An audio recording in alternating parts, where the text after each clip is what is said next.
Morning, everyone. It's my pleasure and privilege to be here on a session on smart cities and tying it to renewables. I'm Rahul Tongia, as was mentioned. I'm a fellow with Brookings India, which is a not-for-profit think tank in this space. But I also, as Dr. Agnihotri mentioned, have been involved with smart grids with the government of India for some years, as well as globally. Now, I just wanted to take a few minutes to share a few thoughts and experiences on smart grids, how they apply to smart cities, and really the title of what I want to say, if I have to summarize a title, smart grids, smart cities, and smart people. Because ultimately it's about the end users that really make something smart. And I will start by saying people are smart. What that means is they respond to incentives. They're very efficient when it makes sense for them. But the problem is we have market failures, we have externalities, and that's one of the reasons we do not see sufficient, for example, renewable energy being made. So a few of the thoughts on smart grids, renewables, and smart cities. This borrows from an op-ed in the Hindu of mine on smart cities on August 5th. So apologies to those who have read it, and you can find more details in the August 5th op-ed on smart cities. And the few of the main things of what is a smart city, the question is, what is or isn't a smart city? You ask 5 people, you'll get about 7 definitions. And the same is true of a smart grid. So a smart grid is a transformation of the power grid using communications and control and technology. Similarly, a smart city is using technology to implement a transformation which ultimately should empower the citizens to make efficient decisions, convenient decisions, safer decisions, etc. So you've probably heard this old story of the 5 blind men looking at an elephant. I don't need to go into it. Different people touch trunk, trunk, tail, tusks, legs, and they think it's a tree, they think it's a rope, they think it's different parts. Because that silo approach, what Dr. Agnihotri mentioned, power grid will say that smart cities has to do with the grid, while renewable people will think it's renewable. In actuality, smart cities are what in the policy space we will call a wicked problem. This is a well-known policy challenge where there is no right or wrong answer. It's really that you have trade-offs between different choices. And how do you evolve a consensus is the challenge that can only be solved iteratively. To use an engineering hat, the problem of a smart city, or even clean energy for that matter, smart grids, is so over-constrained that you cannot apply traditional optimization to this problem because it won't work. So this is where you have to have learning. This is where we need to grow our deployment. And so the next question becomes, if you talk of a smart city, in smart grids, people are talking of 14 pilot projects that the government of India is supporting, that we will pilot a smart grid. Excellent. Now the question to all of you is, can you help me understand what is a pilot of a smart city?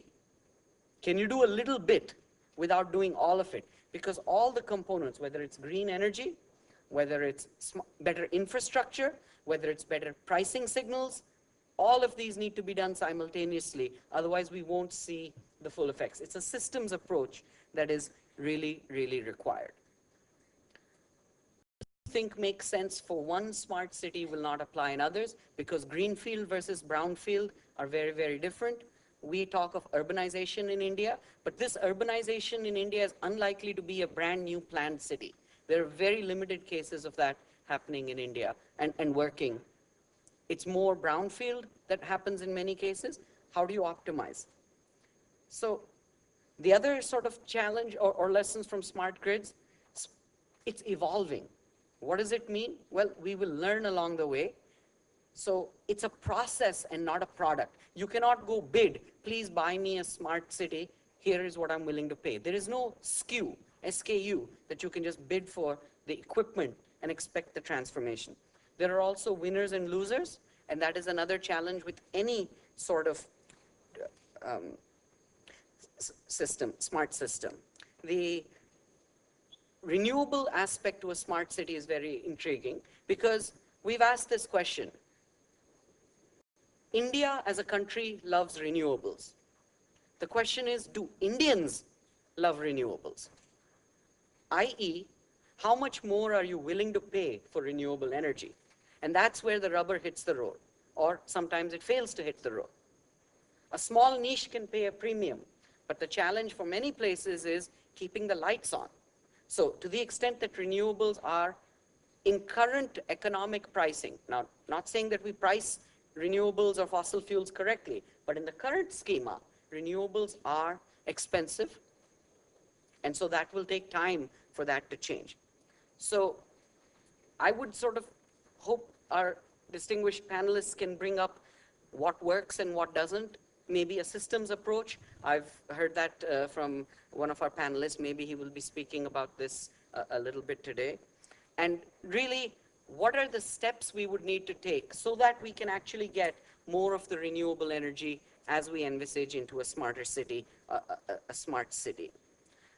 Even though there are a lot of challenges to smart grids, to smart cities, to greater renewables, I'm also exceedingly optimistic why these can and must work within India. And let me give a very simple example. In the West, you talk about a smart grid, and you tell someone, we've got time of day pricing, we've got renewables, this and that. You change your lifestyle, and you may save $1 or $2 a month. And they'll say, I don't care. What, I've called the slice of pizza syndrome. For $1 or $2, they're not going to bother. You tell in India to a consumer that modify your lifestyle, change your consumption from a certain time to another, and you can save 50 rupees a month, 100 rupees a month. They will be more interested. More than that, we are already engaged with the grid in the worst possible way when we are load shed. So therefore, they are aware of the grid. Similarly, at a city level, we are aware of congestion. We are aware of pollution, safety issues in a manner that we wouldn't want for our citizenry. So now if you say a smart city, smart grids need smarter citizens, I think we have that available in India. We just need to make the platforms available to them such that they can participate. Because this is not about dropping in technology and then it works. We need the participation, and then I'm extremely confident that it can work. Closing, I want to mention just another thought that elephants have taught me. These are big challenges, 100 cities that people talk about or more, and even greening the grid. It's a transformation that will be a process over many years. So somebody taught a very nice phrase to me. If you were so inclined, how do you eat an elephant? It's just pretty simple.